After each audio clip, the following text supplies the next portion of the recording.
Assalamualaikum warahmatullahi wabarakatuh. Kita akan membahas tentang materi teori belajar.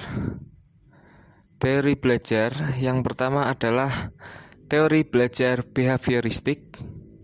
Kedua adalah teori belajar kognitif. Ketiga adalah teori belajar humanistik. Keempat adalah teori belajar konstruktivistik. Dan kelima adalah teori belajar sibernetik. Kita akan membahas teori belajar yang pertama, yaitu behavioristik. Menurut teori behavioristik, belajar adalah perubahan tingkah laku sebagai akibat dari adanya interaksi antara stimulus dan respon. Aplikasi teori ini dalam pembelajaran bahwa kegiatan belajar ditekankan sebagai aktivitas mimetik. Mimetik itu menirukan, yang menuntut siswa untuk mengungkapkan kembali pengetahuan yang sudah dipelajari. Masuk ke teori belajar selanjutnya, yaitu teori belajar kognitif.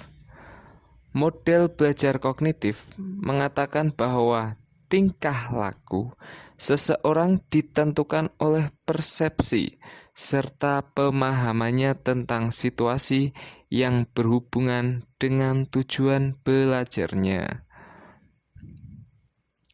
Tahap-tahap perkembangan kognitif menurut Piaget. 1. Tahap sensori motor, umur 0 sampai 2 tahun. Pada tahap ini, anak belajar tentang dunia melalui sentuhan dan indera lainnya. 2. Tahap preoperasional, umur 2 sampai 7 atau 8 tahun. Pada tahap ini, anak mulai mengatur objek secara logis. 3. Tahap operasional konkret, umur 7 atau 8 sampai 11 atau 12 tahun. Pada tahap ini, anak telah memiliki kecakapan berpikir logis, akan tetapi hanya dengan benda-benda yang bersifat konkret. 4. Tahap operasional formal, umur 11 atau 12 sampai 18 tahun. Pada tahap ini, anak memiliki kemampuan menarik kesimpulan, menafsirkan, dan mengembangkan hipotesa. Prinsip belajar kognitif yang pertama adalah proses perkembangan kognitif anak sangat berbeda dari orang dewasa. 2. Anak-anak berubah melalui 4 tahap perkembangan secara otonom dan mandiri. 3. Guru harus memberikan tugas yang sesuai dengan tahapan perkembangan anak dan memelihara kemandirian berpikir dan kreativitas. 4. Tujuan akhir dari pendidikan adalah menciptakan manusia yang dapat membuat sesuatu yang baru. Lanjut ke teori belajar konstruktivistik. Dalam pendekatan konstruktivistik, pengetahuan adalah sebagai suatu pembentukan yang terus-menerus oleh seseorang yang setiap saat mengalami reorganisasi karena adanya pemahaman-pemahaman baru.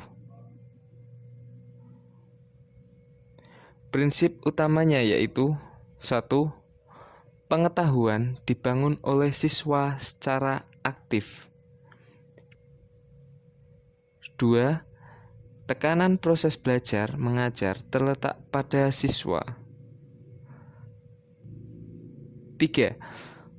Mengajar adalah membantu siswa belajar. 4. Tekanan dalam proses belajar lebih pada proses dan bukan pada hasil belajar. 5. Kurikulum menekankan pada partisipasi siswa. Teori belajar humanistik. Menurut teori humanistik, tujuan belajar adalah untuk memanusiakan manusia. Proses belajar dianggap berhasil jika siswa telah memahami lingkungannya dan dirinya sendiri. Dengan kata lain, siswa telah mampu mencapai aktualisasi diri secara optimal. Aplikasi teori humanistik dalam kegiatan pembelajaran cenderung mendorong siswa untuk berpikir induktif. Teori ini juga amat mementingkan faktor pengalaman dan keterlibatan siswa secara aktif dalam belajar. Terakhir, teori belajar sibernetik. Teori belajar sibernetik berkembang sejalan dengan perkembangan teknologi informasi, misalnya virtual learning, e-learning, dan lain-lain. Kita masuk ke soal. Salah satu contoh aplikasi teori behavioristik dalam pembelajaran adalah A. Pembelajaran kolaboratif, B. Pembelajaran dengan PowerPoint, C. Pembelajaran dengan web, D. Pembelajaran mandiri, dan E. Pembelajaran dengan sosial media. Jawabannya adalah B. Pembelajaran dengan PowerPoint.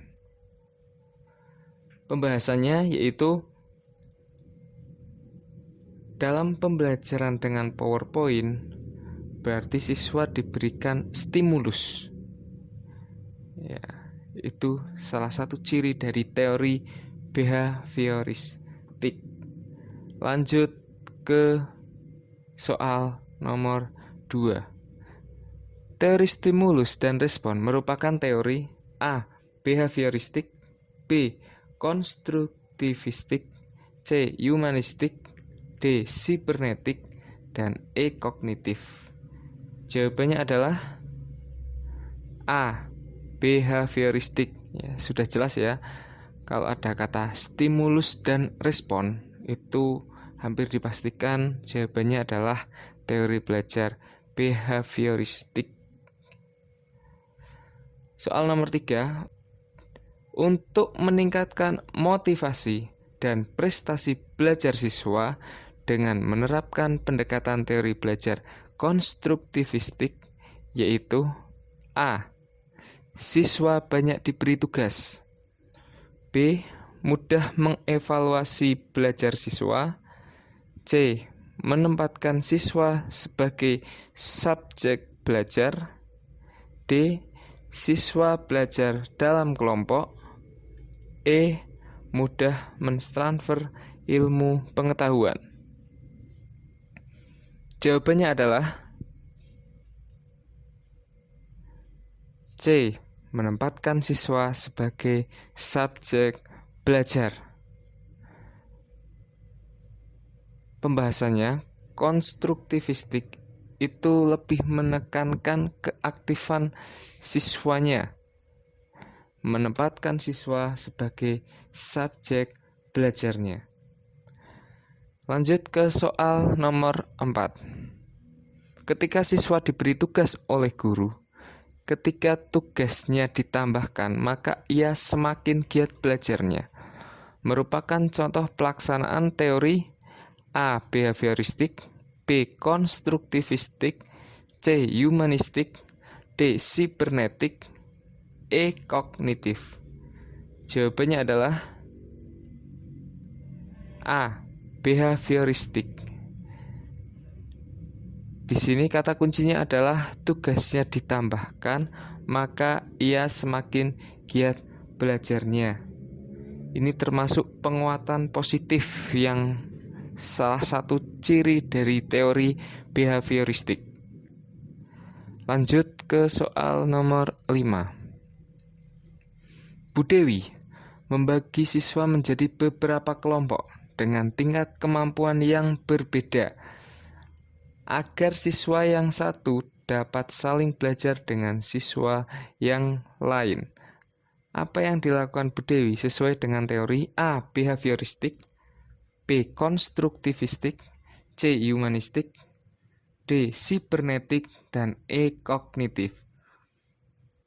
Jawabannya adalah E. Kognitif. Kata kuncinya adalah dengan tingkat kemampuan yang berbeda. Itu salah satu ciri dari teori belajar kognitif. Lanjut ke soal nomor 6. Tujuan belajarnya adalah untuk memanusiakan manusia.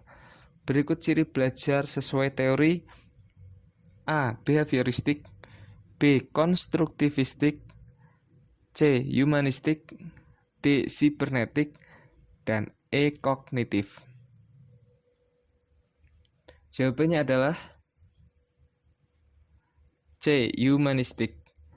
Di sini kata kuncinya adalah memanusiakan manusia. Nomor 7. Ciri-ciri teori belajar kognitif adalah A. Belajar dapat dilihat dari tingkah laku yang tampak. B. Penekanan belajar adalah pada hasil belajarnya. C. Mementingkan proses belajar daripada hasil belajarnya. D. Belajar melibatkan hubungan stimulus dan respon. E. Belajar menciptakan pemahaman yang sama antara guru dan siswa. Jawabannya adalah C. Mementingkan proses belajar daripada hasil belajarnya. Itu adalah salah satu ciri-ciri teori belajar kognitif. Soal selanjutnya nomor 8.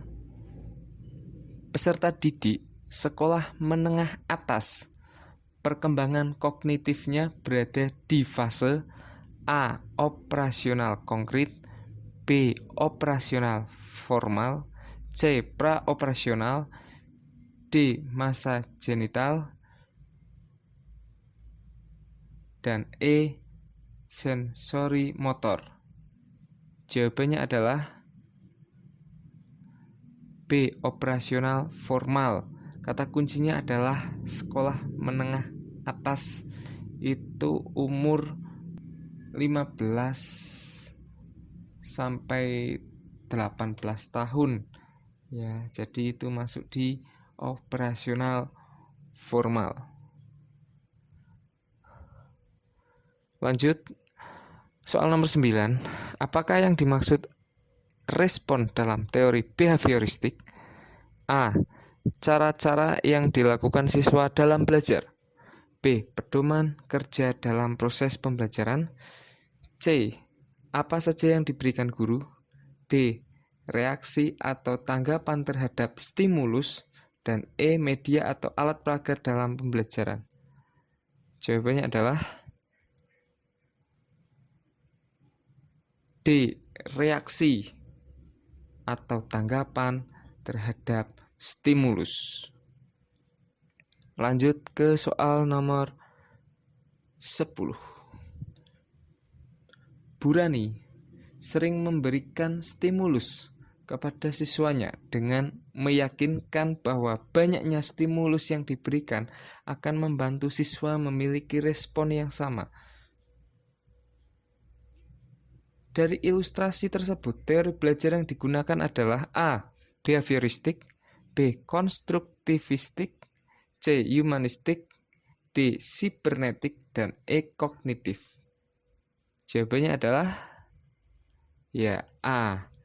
Behavioristik. Ya, sudah sangat jelas ya. Ada stimulus, respon, nah, itu masuk di behavioristik. Lanjut ke soal nomor 11.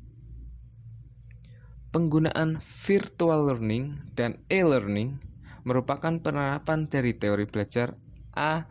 Behavioristik, B. Konstruktivistik, C. Humanistik, D. Sibernetik, E. Kognitif. Jawabannya adalah D. Sibernetik. Kata kuncinya di sini adalah virtual learning dan e-learning. Lanjut ke soal nomor 12. Peserta didik sekolah dasar, perkembangan kognitifnya berada di fase A. Operasional konkret, B. Operasional formal, C. Praoperasional, D. Masa genital, dan E. Sensori motor. Jawabannya adalah A.